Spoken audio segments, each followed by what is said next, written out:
तो हेलो दोस्तों, क्या हाल चाल। आज की वीडियो में हम पढ़ रहे हैं एक काफ़ी इंटरेस्टिंग येट काफ़ी इंपॉर्टेंट टॉपिक, जो कि हमारा इंग्लिश फॉर कम्युनिकेशन का पार्ट है। That is process of communication. Communication की प्रोसेस क्या होती है, ये एक और नाम से भी आता है, दैट इज़ एलिमेंट्स। तो मैं इधर लिख देता हूँ एलिमेंट्स ऑफ कम्युनिकेशन। तो ये कई बार प्रोसेस ना लिख के एलिमेंट्स ऑफ कम्युनिकेशन नाम से भी आ जाता है। तो ये कई बार क्वेश्चन में काफ़ी ब्रीफली भी पूछता है, कई बार काफ़ी डिटेल में भी पूछ लेता है। तो हमको दोनों तरीके से ये पढ़ना है। एंड तो हम देखते हैं प्रोसेस ऑफ कम्युनिकेशन क्या होता है। प्रोसेस मतलब मैं और आप कम्युनिकेट कर रहे हैं, तो हम किस प्रोसेस के थ्रू कम्युनिकेट करते हैं, कैसे कम्युनिकेट करते हैं, वही हो जाता है हमारा प्रोसेस ऑफ कम्युनिकेशन। भाई बहुत आसान है, स्टार्ट करते हैं। सबसे पहला आता है हमारा सेंडर। ये देखिए, कुछ भी अगर जैसे मुझे आपको कम्युनिकेट करना है तो मैं कुछ बोलूंगा, सबसे पहला पर्सन मैं हूँगा जो कन्वर्सेशन स्टार्ट करेगा, जो मैसेज देगा, तो उसको बोलते हैं सेंडर। अब सेंडर क्या देता है, जैसे मेरे दिमाग में कुछ थॉट आया तो क्या आएगा, कोई मैसेज आएगा, तो सेंडर के पास क्या होगा, कोई मैसेज होगा, कोई बात, कोई आइडिया, कोई थिंकिंग, कुछ भी होगा, तो सेंडर के पास क्या होगा, मैसेज। अब इस मैसेज का क्या होगा, मेरे दिमाग में एक मैसेज तो आ गया, बट मैं आप तक कैसे कन्वे करूंगा। हो सकता है मैं आपको बोल दूं, हो सकता है मैं आपको लिखित में दे दूं, भाई लिख के दे दूं, और भी कई तरीके हो सकते हैं, मैं विजुअल्स में दे दूं, मैं ग्राफिक में दे दूं, हो सकता है मैं जस्ट एक थम्स अप कर दूं, इससे भी आप कुछ समझ सकते हैं। तो मतलब मेरे पास काफ़ी तरीके हैं अपने मैसेज को कोड करके आप तक भेजने में। तो इस प्रोसेस को बोलते हैं इनकोडिंग। मैं मैसेज की इनकोडिंग करूंगा, मैं हो सकता है वर्बली कर दूं, नॉन वर्बली कर दूं, किस तरीके से मैं मैसेज भेजता हूँ, बोल के भेज रहा हूँ, लिख के भेज रहा हूँ, तो इसको क्या बोलते हैं, इनकोडिंग। तो ये हो गया हमारा इनकोडिंग ऑफ मैसेज। ठीक है। और इसके बाद एक छोटी सी चीज़ आती है कि मैसेज आप तक, जैसे मैंने इनकोड तो कर दिया भाई, लिख दिया, बोल दिया, लेकिन वो आप तक कैसे पहुंचा, ये काफ़ी इंपॉर्टेंट पॉइंट है। आप तक ये फ़ोन के थ्रू भी पहुंच सकता है, ये फेस टू फेस भी पहुंच सकता है, ये रिटन में भी पहुंच सकता है, लिखित रूप से पहुंच सकता है भाई। हो सकता है आप इसको रेडियो पे सुन रहे हो, मुझे आप टीवी पर देख रहे हो, तो कोई मीडियम, माध्यम, चैनल होता है जिसके थ्रू मैसेज आगे बढ़ता है। तो इसका जो इनकोड किया आपने अपने मैसेज को, देन आप इसको चैनल तक पहुंचाएंगे। जो चैनल होगा इसके थ्रू मैसेज आगे ट्रांसमिट होगा, मतलब जो सेंडर है उसके पास मैसेज होगा, उसको वो इनकोड करके चैनल के थ्रू पहुंचाएगा। चैनल से वो पहुंचेगा रिसीवर तक, आप तक पहुंचेगा। एनी मैसेज यार कुछ भी हो सकता है, जरूरी नहीं कि मैं ही आपसे कुछ बोल रहा हूँ।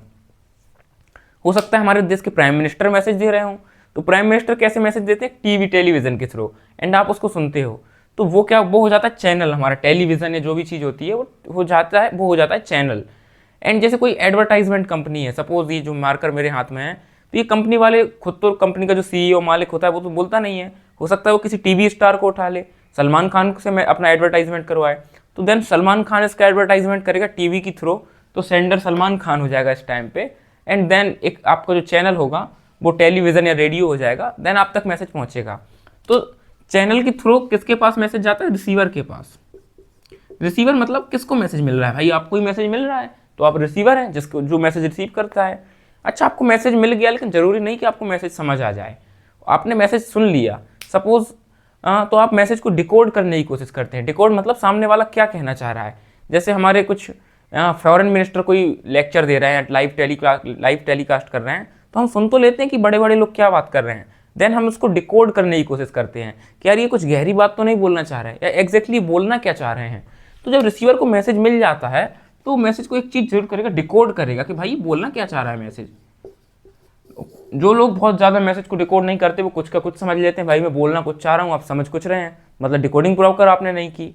एंड मैं बोलना कुछ चाहता हूँ, मैं बोल कुछ और रहा हूँ, मतलब मैंने इनकोडिंग प्रॉपर नहीं की, और मैंने सही भेजा है, आपके पास भी सही समझने की शक्ति है, आपका दिमाग बढ़िया है, बट मैसेज ही रास्ते में कुछ खराब हो जाए यार, आधा ही मैसेज पहुंचे, आधा पहुंच ही ना पाए, तो समझिए आपके चैनल में कुछ दिक्कत है, टीवी में कुछ दिक्कत है, या मैं बोल रहा हूँ तो कुछ और सुनने समझने में दिक्कत है। तो ये सब दिक्कतें चैनल में आ सकती हैं।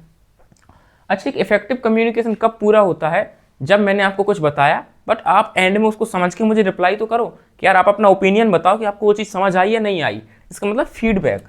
जो आप डिकोड करोगे उसके बाद आप क्या दोगे, फीडबैक जरूर दोगे। एक कंप्लीट मैसेज के लिए आप मुझे बताओगे कि आपको मेरी बात कैसी लगी, अच्छी लगी, बुरी लगी, समझ आई, नहीं आई, तो ये फीडबैक वापस किसको दोगे, सेंडर को। तो ये जो साइकिल चली हमारी इस तरीके से, ये ही होती है हमारी कंप्लीट प्रोसेस ऑफ कम्युनिकेशन।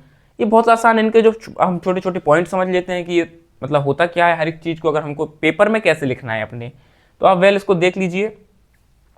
अच्छा, मैंने कुछ दिक्कत बताई थी भाई, इनकोडिंग, चैनल, रिसीवर, यहाँ कुछ दिक्कतें आ सकती हैं। इधर कुछ दिक्कतें आ सकती है इन तीनों के बीच। तो इन तीनों के बीच एक स्टेप होता है, ऐसे ही इसको लिखते हैं जैसे मैं लिख रहा हूँ, इसको लिखते हैं नॉइस। कि भाई ना हो सकता है इनकोडिंग में कुछ दिक्कत आ जाए। सबसे ज़्यादा दिक्कत तो यार चैनल में आती है, हो सकता है मैं जो बात बोलता हूँ वो ऑडियंस तक पहुँचती भी या नहीं पहुँचती है, तो ये हमारी यार चैनल में दिक्कत आ गई। और इसके बीच अगले स्टेप में हो सकता है अगला आदमी उसको समझने में गलती कर ले। तो नॉइस का मतलब होता है यार हमारा इंटरप्शंस, INTERRUPTIONS, इंटरप्शंस रुकावट है, problems in communication, problems, restrictions, restrictions, कुछ भी आप लिख सकते हैं, आप जो चाहें। इसका नॉइस का ये मतलब होता है। अब हम समझ लेते हैं कि एक एक करके कि होता क्या है। तो यार सेंडर कौन होता है? The one who sends the message, who sends the message. ठीक है भाई, सेंडर तो समझ में आ गया। मैसेज क्या है? मैसेज एक्चुअली वो पीस ऑफ इंफॉर्मेशन है जो मैं आप तक पहुंचाना चाह रहा हूं, जानकारी का वो टुकड़ा, मेरा आइडिया, मेरी सोच जो मैं आप तक पहुंचाना चाह रहा हूं। तो it is the actual piece, PIECE, piece of information, information that is to be sent, to be sent। और ये मैं कुछ यार रट के नहीं आ रहा हूँ, आपके सामने सामने जो बोल रहा हूँ उसको ही लिख रहा हूँ। उसके जो चीज़ मुझे भेजनी है, पीस ऑफ इन्फॉर्मेशन जिसको भेजा जाना है, वही तो हमारा मैसेज है। इनकोडिंग क्या है? किस फॉर्म में मैसेज हम भेजते हैं, oral, written, verbal, non verbal, gesture, sign, किस तरीके से भेज रहे हैं। तो ये हो जाता है the form of message, the form of message. किस फॉर्म का मैसेज है इसको मैं लिख सकता हूँ भाई, ओरल है, रिटन है, या जेस्चर है, साइन लैंग्वेज हो सकती है, कुछ भी हो सकता है। तो ये हमारा होगा फॉर्म ऑफ मैसेज। चैनल क्या हो गया? जो मीडियम या जो मीडिया जिसके थ्रू आप तक मेरी इंफॉर्मेशन है, मेरा मैसेज पहुंच रहा है। तो इसको आप लिख सकते हैं चैनल को मीडिया, सॉरी MEDIA, ये मीडिया, या फिर आप इसको बोल सकते हैं मीडियम ऑफ ट्रांसमिशन। तो मैं लिख देता हूँ मीडियम ऑफ ट्रांसमिशन। भाई किस मीडियम से आपका मैसेज हो रहा है, ऑफ मैसेज आ गया, आप लिख लीजिए।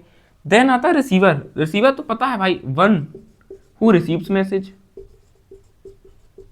रिसीव्स मैसेज, जो मैसेज रिसीव करता है भाई रिसीवर है, बात खत्म। इसके बाद एक और चीज आती है डिकोडिंग। डिकोडिंग थोड़ा ध्यान रखना है, ये क्या है? डिकोडिंग क्या है कि रिसीवर मैसेज को समझने की कोशिश कैसे कर रहा है, रिसीवर्स अंडरस्टैंडिंग, रिसीवर्स का इंटरप्रिटेशन। डिकोडिंग क्या है? जिसको, जैसे आपको कुछ मैसेज मिला, आप उसको इंटरप्रेट कैसे करते हैं। इंटरप्रेट मतलब समझना। तो डिकोडिंग का मतलब है कि receivers, RECEIVERS, receivers interpretation, interpretation of message, इसको ही बोलते हैं हम डिकोडिंग। नॉइस में बता चुका हूँ, interpretations, problems, restrictions in the middle of the message, message के बीच में कोई दिक्कत आ जाए। एंड हमारा आखिरी बचा फीडबैक। तो फीडबैक तो पता है कि भाई रिसीवर ने मैसेज को समझा, आपने जितनी उसकी बुद्धि है, जितना उसका IQ उसके अकॉर्डिंग समझा, देन वो फीडबैक देगा, अपना ओपिनियन देगा ना। जैसे आपको मेरी बात समझ में आई, देन आप मुझे ओपिनियन देंगे इस वीडियो के बाद कि यार सर मुझे अच्छा लगा, तो आप कमेंट करके बोलेंगे अच्छा लगा। आपको समझ नहीं आया तो आप कमेंट करेंगे कि सर आपका मैसेज समझ नहीं आया, आप क्या पढ़ाना चाह रहे हैं। तो यही होता है फीडबैक। तो इसको मैं बोलूँगा रिसीवर्स ओपिनियन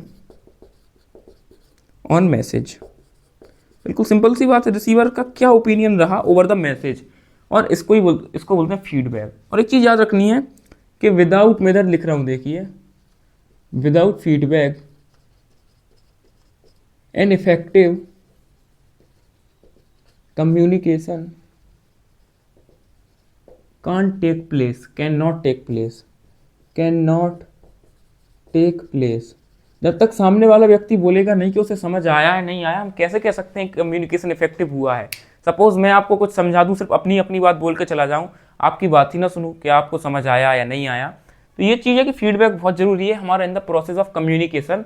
और ये जो मैंने बताया ये है एलिमेंट्स ऑफ कम्युनिकेशन। तो आप इसका स्क्रीनशॉट भी ले सकते हैं। वेल आपने स्क्रीनशॉट ले लिया होगा आई थिंक। तो अगर आपको वीडियो अच्छी लगी तो आप वीडियो को जरूर से लाइक करिए। बहुत आसान टॉपिक था, हमने बहुत आसान भाषा में समझा। इसी तरीके के और कंटेंट के लिए अभी हमने प्रोसेस ऑफ कम्युनिकेशन पढ़ा, इसके पहले आपका 7 C's ऑफ कम्युनिकेशन भी है, आपका वेरियर्स ऑफ कम्युनिकेशन है, कम्युनिकेशन में क्या क्या दिक्कत आती हैं। इसके अलावा भी काफ़ी टॉपिक्स है आपके verbal and non verbal communication क्या है, कम्युनिकेशन के इंपॉर्टेंस क्या है, तो इन सब का लेक्चर भी चैनल पर अपलोडेड है, आप जाकर चेक कर सकते हैं। इसके अलावा आपके जो इंपॉर्टेंट सब्जेक्ट हैं RGPV फर्स्ट सेकंड सेमेस्टर के, like mathematics 2, engineering, physics, chemistry, इन सब की भी मैं पूरी सीरीज चैनल पर ला रहा हूँ। बिल्कुल आसान भाषा में हम हर एक टॉपिक समझेंगे, तो उसके लिए आप मेक श्योर करिए कि आप चैनल को सब्सक्राइब करके रखे हैं। बाकी सारा कंटेंट बिल्कुल फ्री ऑफ कॉस्ट होगा, आपको जस्ट सब्सक्राइब बटन हिट करना है। एंड मैं मिलता हूँ चलिए आपसे नेक्स्ट इंपॉर्टेंट वीडियो के साथ, तब तक के लिए बाय।